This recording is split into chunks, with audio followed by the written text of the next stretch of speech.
Ciao e benvenuti! It's time to learn how to say there is and there are in Italian. Are you ready? Let's go!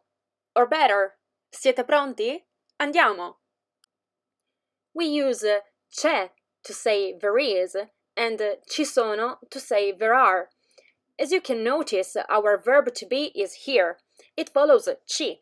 In the first case, we have a vowel, so we need an apostrophe, and we get c'è. The sound of the C is ch. C'è, ci sono. C'è is followed by a singular noun, while ci sono is followed by plural nouns. Let's make it clear with some examples. C'è un regalo per te. Ci sono 3 gatti in questa casa. C'è una novità. Ci sono 2 pomodori nel frigorifero.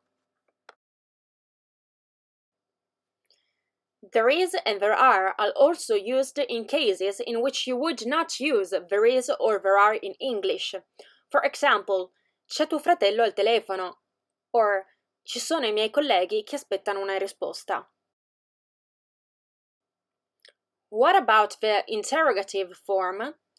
Ci sono pomodori nel frigo? Sì, ci sono anche 2 cetrioli. C'è spazio per un altro divano? Always remember the accent on the sì, yes.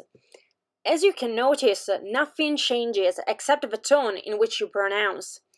As we have already said, in an interrogative sentence, the voice raises at the end. We go higher. Let's not forget the negative form. Non c'è tempo per raccontarti tutta la storia. Non ci sono alberi in questa zona della città. As you can see, there is just the word non in front of c'è or ci sono. Now you are able to make sentences with c'è and ci sono. Will you give it a try and leave your sentence in the comment section? Grazie per l'attenzione, al prossimo video, ciao!